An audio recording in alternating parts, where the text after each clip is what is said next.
Good morning to all of you. I am Professor Kadse JJ from late Pushpadevi Patil Arts and Science College Risod Washim. This is the sixth lecture on Unit 1st for BSc second year student, and today we are going to discuss upon what do we mean by a recon genes and a mutant gene in detail.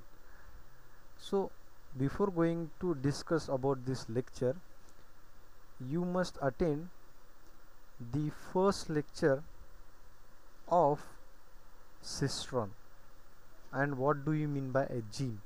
Then only you will get the clear idea of today's lecture. So let's start our topic, that is what do you mean by a recon. Recon ह्या गोष्ट समजण्या अगोदर एक broad view घेऊ. गृहीत धरा ही एक sale आहे जी तुमच्या स्क्रीनवर दिसते. ही एक पेशी आहे आणि ही पेशी बनली कशी काय, याला आपण जायगोट म्हणू. ठीक, कुठली पेशी? जायगोट पेशी. जायगोट पेशी म्हणजे कुठली पेशी? ज्याच्यामध्ये मेल आणि फिमेल यांचं फ्युजन होऊन एक सेल तयार होती, त्याला आपण जायगोट म्हणतो. आणि जायगोटपासून एम्ब्रियो, त्याला आपण गर्भ म्हणतो. तर एक सिंगल पेशी तरी एक सेल आहे आणि याच्यामध्ये स्पर्म फ्यूज होऊन जेनेटिक इन्फॉर्मेशन ट्रान्समिट केली. म्हणजे स्पर्म या बाजूला फ्यूज झाला आणि जेनेटिक इन्फॉर्मेशन आतमध्ये गेली. ठीक आहे, आतमध्ये घेऊन ती जेनेटिक इन्फॉर्मेशन या न्यूक्लियसच्या जेनेटिक मटेरियलसोबत मिक्स झाली आणि मिक्स होऊन एक सेल तयार झालेली आहे. आणि ज्यावेळेस ही जी सेल तयार झाली, तर ते सेल तयार झाल्यानंतर जेनेटिक मटेरियल, आपण पहिलेच सांगितलं होतं की जेनेटिक मटेरियल हे मुख्यतः 3 गटामध्ये विभाजन केलेलं आहे depending upon their main role. ठीक आहे, तर सिस्ट्रॉनबद्दल आपण बोललो की सिस्ट्रॉनचं काय आहे, की सिस्ट्रॉनबद्दल आपण असं बघितलो की जे कार्य करण्याची जी क्षमता आहे, मग सेल्युलर और बेसिक थिंग्सचे जे जीन्स आहेत ते सिस्ट्रॉन असतात. पण रेकॉन जीन्स काय आहेत?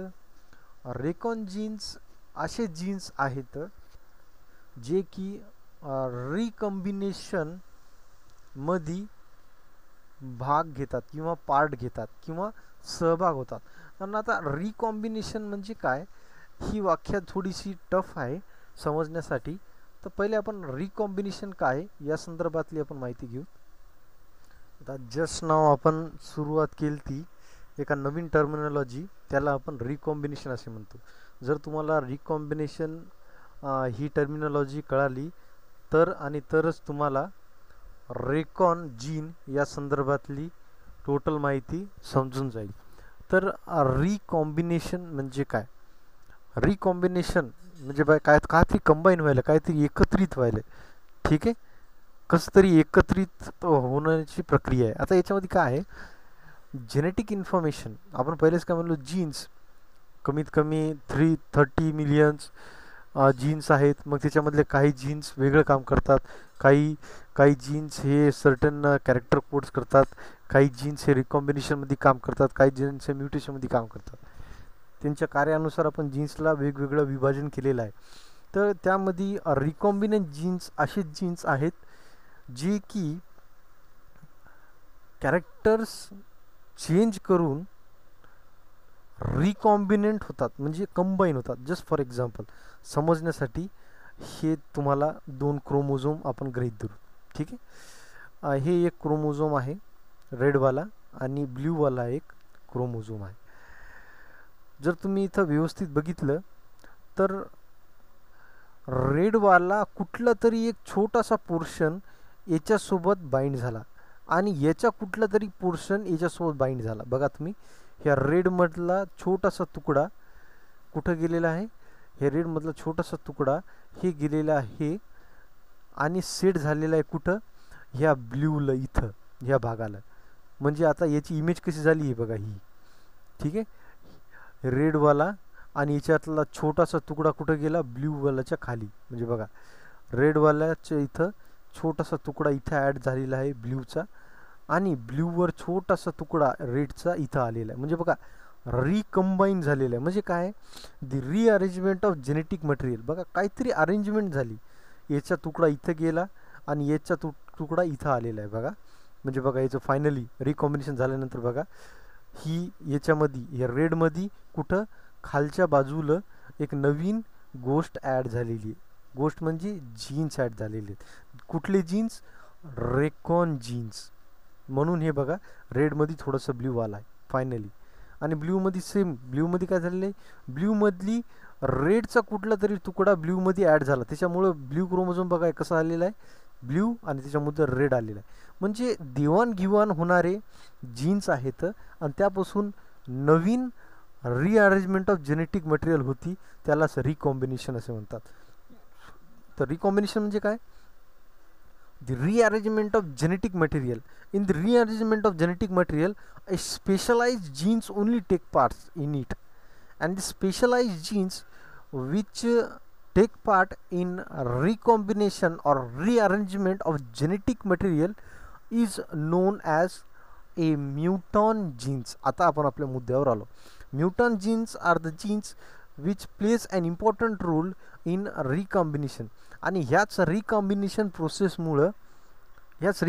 प्रोसेसमुळं जिनोटिपिक आणि फिनोटिपिक कॅरेक्टर्स हे न्यू ऑफस्प्रिंगमध्ये बघायला भेटतात. म्हणजे साध्या भाषेमध्ये तुम्हाला म्हणतो, this is a mom and this is a dad, and you always seen that they जे मुलगा आहे, जर यांच्यापासून जर पहिलं दाम्पत्य जर मुलगा झाला तर तुम्ही असं बघू शकतो की जो आई आणि जो मुलगा आहे लहान, तर त्याच्यामध्ये बहुतांश त्यांची फेशियल किंवा फिनोटिपिक कॅरेक्टर्स एकसारखे असतात, फक्त गॅमेट चेंज असतात. काय की मुलगा आईवर जातो, तर ही याच्यासाठी कारणीभूत काय आहे, जेनेटिक इन्फॉर्मेशन.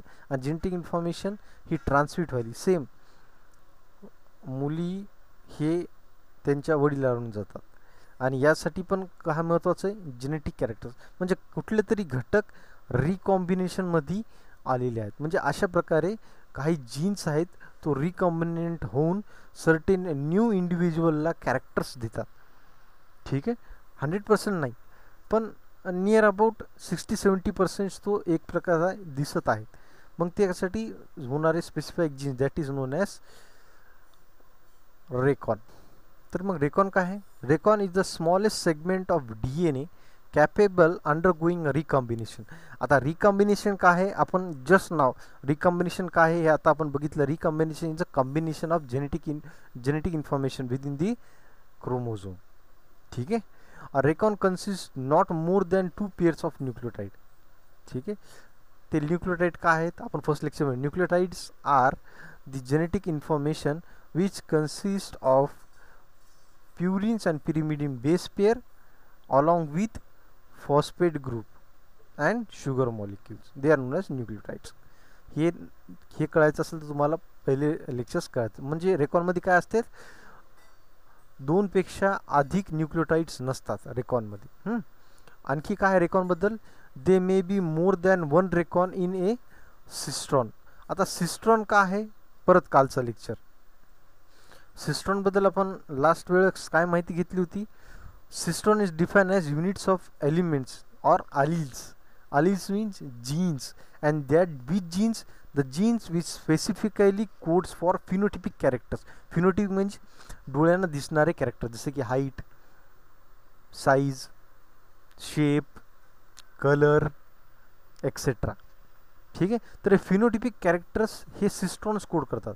आणि सिस्ट्रॉनच्या आतमध्ये काही जीन्स पण असतात जे की 1 ते 2 न्यूक्लियोटाइड बेस पेअरचे असतात, त्यांना रेकॉन म्हणतो. आणि हे रेकॉन रिकॉम्बिनेशन कडून आणण्यास भाग पाडतात. आणि रिकॉम्बिनेशनमुळं new characters, new species, new things are developed. ठीक आहे, आणि त्यालाच आपण रिकॉन असे म्हणतो. आणि ही प्रक्रिया ज्यामध्ये जेनेटिक मटेरियल हे काय होते, रिकॉम्बिनेंट और रिअरेंज और शफल होते, याला रिकॉम्बिनेशन असे म्हणले जाते. रिकॉम्बिनेशन हे नॅचरली होते during the zygote and egg fusion आणि आर्टिफिशियल पण होते. आर्टिफिशियली कुठं होते? आर्टिफिशियली आपण रिकॉम्बिनेंट DNA टेक्नॉलॉजी आपण जे काय केलेलं आहे, जे BT कॉटन्स वगैरे जे बनवलेले आहे, तर त्यामध्ये आपण आर्टिफिशियली आपण काही सूक्ष्मजीवांच्या मदतीने एका एका ऑर्गॅनिझममधून दुसऱ्या ऑर्गॅनिझममध्ये जीन टाकून त्यांना मिक्स करून एक हायब्रिड व्हरायटी बनवली.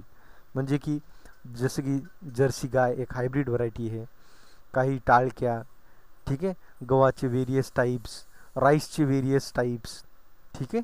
आणि आपण संक्रमित जे भेंडी वगैरे आपण जे काही आपण मार्केटमध्ये संक्रमित दॅट इज हायब्रिड व्हरायटीज आपण खातो, हे सर्व हायब्रिड व्हरायटीज हे रिकॉम्बिनेशन प्रोसेसमुळे झाले. आणि रिकॉम्बिनेशन घडून आणण्यासाठी रेकॉन जीन्स हे महत्त्वाचे आहेत. Recon genes are the genes which undergo in the process known as recombination.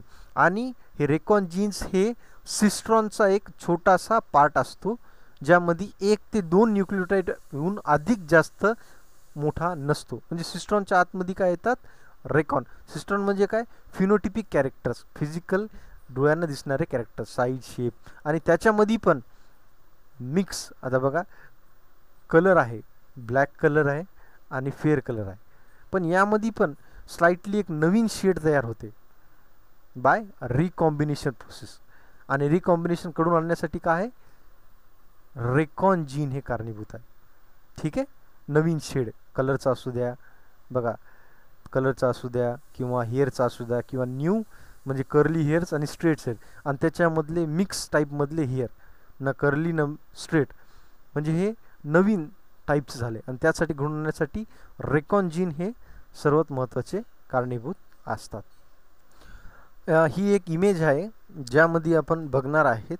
जर तुम्ही हे बघितलं, हे सिस्ट्रॉन आहे आणि हे रेकॉन आहे. ठीक आहे, याच्यामध्ये खूप सारे छोटे छोटे जीन्स आहेत. ठीक आहे, याच्यामध्ये पण बघा सिस्ट्रॉनमध्ये रेकॉन. रेकॉन एक छोटासा पार्ट आहे. कशातला? छोटासा पार्ट आहे सिस्ट्रॉनमधला, बघा हे छोटा.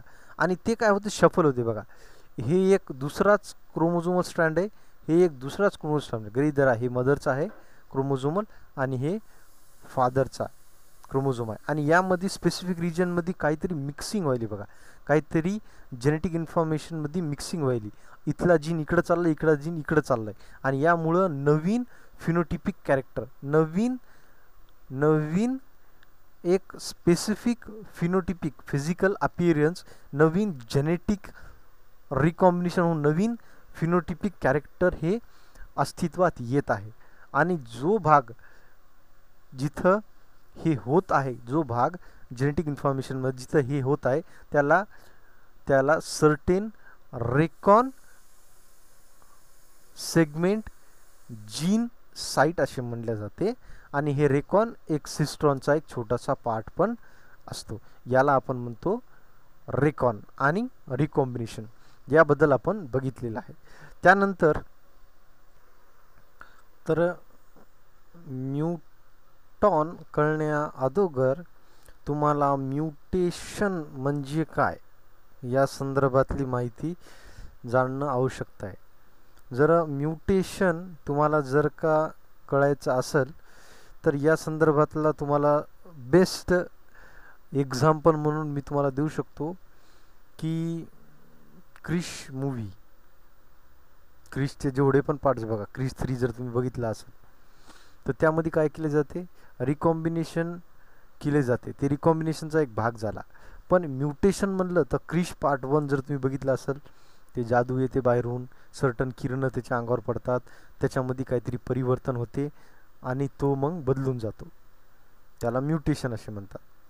ठीक आहे, बदल कशामध्ये? बदल जेनेटिक मटेरियलमध्ये.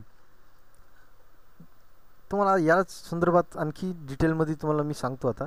Mutation is nothing but certain change in the nucleotide sequence, certain change in the nucleotide sequence of an organism, that is known as mutation. just for example जर आपल्याला कोणी म्हणलं की आपले वंशज कोण आहेत, तर आपण आपले 2-4 नावं सांगतो. No, but as regarding to the genetic information, जर सायन्सचा मूलभूत पाया जर आपण धरला आणि त्यानुसार जर आपण विचारलं की ह्युमनची ॲन्सिस्टर्स कोण आहेत, मानवाचे पूर्वज कोण आहेत, तर मानवाचे पूर्वज आपण चॅम्पॅन्झीज आणि एप्सला आपण म्हणतो. येस, चॅम्पॅन्झीज आणि एप्सला म्हणतो. म्हणजे जर माकडापासून जर माणूस जन्माला येत असेल, म्हणजे ही जर्नी बघा, त्याच्यामध्ये काय झाली, इव्हॉल्युशन झालं. आपण इंग्लिशमध्ये आपण त्याला इव्हॉल्युशन म्हणतो. इव्हॉल्युशन म्हणजे त्याला आपण म्हणतो इव्हॉल्युशन. इव्हॉल्युशन म्हणजे त्यांच्यामध्ये चेंजेस आलेत. म्हणजे एप्स असतील, मग त्यांचे म्युटेशन होऊन त्यांचे केस कमी झालेत, त्यांची शेपटी निघून गेली. ठीक आहे, त्यांची शेपटी निघून गेल्यानंतर त्यांची स्पाईन कॉर्ड ही स्ट्रेट झाली. मग ते हळूहळू चालायला लागले आणि फायनली मग ते विकसित झाले. त्यांचं फिजिकली तो कमकुवत झाले, पण मेंटली ते फार शार्प झाले, ते इव्हॉल्व झाले. आणि हे सर्व कशामुळे झालं, जेनेटिक मटेरियलमध्ये सर्टेन चेंजेस झाले आणि सर्टेन चेंजेस होऊन त्याला आपण म्युटेशन असं म्हणतो, आणि त्यापासून नवीन नवीन प्राणी किंवा नवीन ऑर्गॅनिझम उगम पावले. आता जे सर्वाईव्ह झाले ते राहिले, पण म्युटेशन फक्त एप्स टू ह्युमनमध्ये नाही, म्युटेशन खूप स्पेसिसमध्ये झाले. पण आज आपण बघतो या पृथ्वीवर फक्त एक सर्वात जास्त फल फुलणारी ही एक स्पेसिस आहे, त्याला आपण ह्युमन म्हणतो. ठीक आहे, पण असे खूप सारे म्युटेशन कंटिन्युअसली गो ऑन असतात. आपल्यामध्ये पण म्युटेशन होतात, आत्ता पण म्युटेशन होले. जस्ट फॉर एक्झाम्पल, कुठल्या पण एखाद्या रासायनिक पदार्थाचा अतिवापर केल्यामुळं पण आपल्या सेल्सवर म्युटेशन होते, आणि तो म्युटेशन झाल्यामुळं तो सेल्स डॅमेज होतात. आणि जर कम्प्लिटली डॅमेज झाले तर तो रिमूव्ह पण आपली सेल करते, पण अर्धवट डॅमेज झाले आणि आपली ती सेलला जर का रिकवर नाही झाली तर ती म्युटेशन कॅन्सरचं स्वरूप होते, ट्यूमर आणि फायनली कॅन्सर. तर याला समजू, mutation is certain change in the genetic sequence. याला समजवण्यासाठी तुम्हाला एक उदाहरण देतो. बघा, एक UV लाईट, ज्याचा आपण आज वापर करायला, UV लाईटचा आपण आज वापर कासाठी करतो, बिस्किट सॅनिटाईज करण्यासाठी, डिसइन्फेक्ट करण्यासाठी. ठीक आहे, आणि हॉस्पिटल्समध्ये पण फूड पॅकेजिंग आणि याच्यामध्ये पण हॉस्पिटल्समध्ये जे सर्जिकल ज्यांचे नाईफ्स वगैरे असतात, सर्जिकल इन्स्ट्रुमेंट्स असतात, काही ड्रेसेस वगैरे असतात, काही त्यांचे इक्विपमेंट्स असतात, तर ते सर्व सॅनिटाईज करण्यासाठी तो UVचा पण वापर करतो, केमिकल्सचा पण वापर करतो. तर याच्यामध्ये काय केलं जाते, UV लाईट, अल्ट्राव्हायोलेट लाईटमध्ये एनर्जी असती. ती एनर्जी काय होती, जस्ट फॉर एक्झाम्पल, ही एक सेल आहे, आणि UV लाईट ज्या वेळेस ह्या सेलच्या जवळ ऑन होईल तर UV लाईटची किरणे ह्या सेल मेम्ब्रेनमध्ये शिरून, न्यूक्लियसमध्ये शिरून त्याच्या जेनेटिक मटेरियलकडे पोचतात, इथं पोचतील. आणि हे किरणे ज्यावेळी इथं पोचल्यानंतर काय करतील, ही किरणे आपल्या DNAच्या आतमध्ये असणारे जे न्यूक्लिओटाइड्स आहेत, जे नायट्रोजनस बेस पेअर आहेत, त्यांच्यामध्ये काही बदल घडून आलतील. म्हणजे बघा, आता इथं बदल बघा, हे पहिले होतं, आणि ज्यावेळेस हे किरणाच्या कॉन्टॅक्टमध्ये आलं, किरणाच्या कॉन्टॅक्टमध्ये आल्यानंतर बघा, हे DNAची टोटली स्ट्रक्चरच चेंज झालं आहे. ती ऊर्जा त्या न्यूक्लिओटाइडनं ॲब्झॉर्ब केली आणि स्वतःमध्ये चेंज केला. आणि हे चेंज केल्यामुळं काय होते, हे चेंज केल्यामुळं हे DNA हे निष्क्रिय होते. जर एखाद्या पेशीमधला जर DNA निष्क्रिय झाला तर DNA कुठं आहे, न्यूक्लियस, आणि न्यूक्लियसमध्ये जर न्यूक्लियस या पेशीला कंट्रोल करू शकणार नाही तर ती पेशी अनकंट्रोल होती, कंट्रोलच्या बाहेर होती, नॉर्मल नसती. आणि त्यालाच आपण म्हणतो abnormal and uncontrol growth of cell is known as tumour, and finally tumour leads to cancer. ठीक आहे, अशा पद्धतीने कॅन्सर निर्माण होते. तर म्हणायचं काय होतं, आपल्या टॉपिककडे येऊत. Mutation is the alteration of the nucleotide, alteration that is change in the nucleotide which results in the mutation. आता नॅचरली पण काही जीन्स आहेत जे की स्वतःमध्ये आपल्यामध्ये म्युटेशन घडून आणतात. जसं की शेपूट हळूहळू निघून गेली तर म्युटेशन, काही जीन्स आहेत जे की म्युटेशन घडून आणतात स्वतःमध्ये. काही दिवसानं आपले केस, काही दिवसानं आपले नख हे नष्ट होणार आहेत. ठीक आहे, तर त्यासाठी काही जीन्स कारणीभूत आहेत, त्यालाच आपण म्युटॉन जीन असे म्हटल्या जाते. तर आपण म्युटॉन काय आहे या संदर्भात आपण बघू. म्युटॉन म्हणजे काय आहे, मग म्युटेशन काय आहे ही डेफिनेशन आता कळली. मग म्युटॉन काय आहे? Muton is a term in the genetics that means smallest unit of chromosome. छोटासा घटक आहे, छोटासा जिनोमिकचा एक घटक आहे क्रोमोझोमचा, जो की म्युटेशन घडून आणतो. म्हणजे साध्या भाषेमध्ये certain jeans in a part of chromosome which has ability to to generate or to go through mutation. जे घडून आणण्यास, म्युटेशन घडून आणण्यास कारणीभूत असणारे जीन्सला आपण म्युटॉन जीन किंवा म्युटॉन असे म्हटल्या जाते. तर अशा पद्धतीने आपण म्युटॉन काय असते आणि रेकॉन काय असते ह्या संदर्भात आज आपण डिटेलमध्ये चर्चा गेलेली आहे. ठीक आहे. आणि हे त्याचे इमेजेस आहेत. फायनली आपण म्युटॉन बघा, रेडिएशन एक्सरेस पण जास्त काढू नये गर्भवतीनं किंवा नॉर्मल माणसानं पण, जे की रेडिएशनमुळे कॅन्सर होऊ शकते.